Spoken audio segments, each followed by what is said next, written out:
These are those 4 14 millimeters. And this is where the washer will sit around here.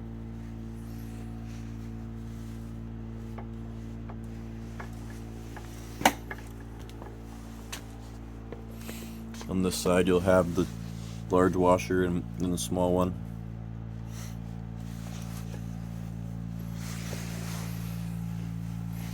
Next I might remove this smaller input shaft at the front and this lobe, and then pull this snap ring and this snap ring.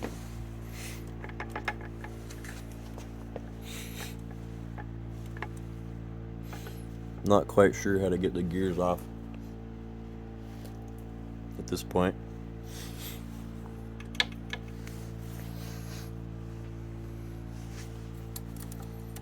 Maybe these shifters have to come off first.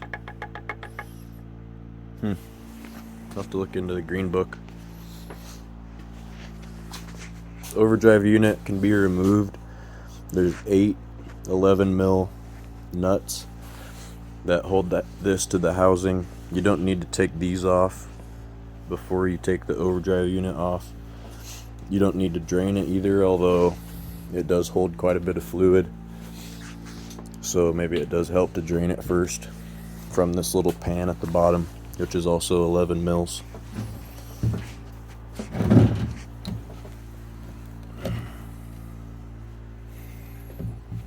J-type, pretty typical for these trannies of the 240, but the early ones had something different. After this they used J-type until the late 7 series and 9 series 4-speeds that were in Europe, and I guess we got the 7s here with the 5-speed.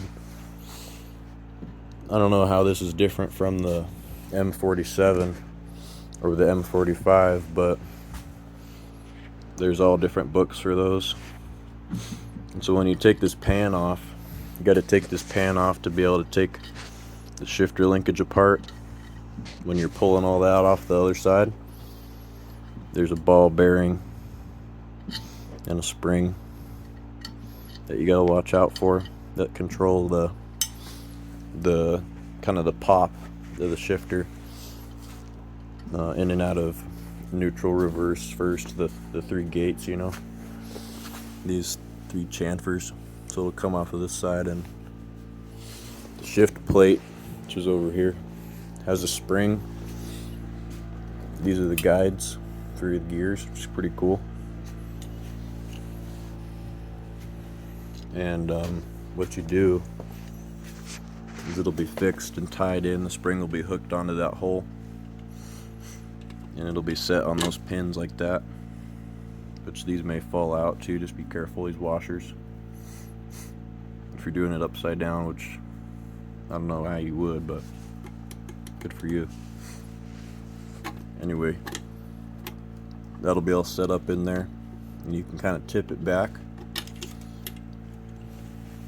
and unhook the spring and then lift it out. It's a little bit tricky, but it's pretty forgiving, I found. Before that, you're going to mess with all this. Before you can remove this inner pin on this shift joint, this is the socket for the ball on the end of this.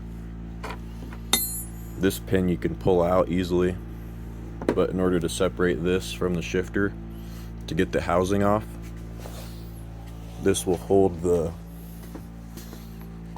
inner housing in like this.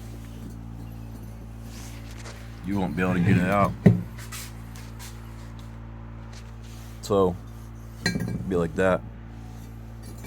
So in order to get this out, you have to be able to turn the shifter 90 degrees to get to the pin from the side before you get the outer housing out. So before you can take the overdrive side, the output side inner case off, you should drop the pan and disconnect the shifter and get it opened up, and then cover it with rags, you know, because it's a little bit violent popping that clip off, that C-clip. You just pry it off and slide it off the end and push the pin out. It should come out pretty easy. Just punch it out. There's only maybe one way it can go in easily. And next I'm going to take apart this output shaft and maybe the shifter linkage, and order parts to rebuild the Laylock overdrive. Get you a new transmission mount. Watch the bolts falling out there, buddy. And we'll see if this thing fits in the 940.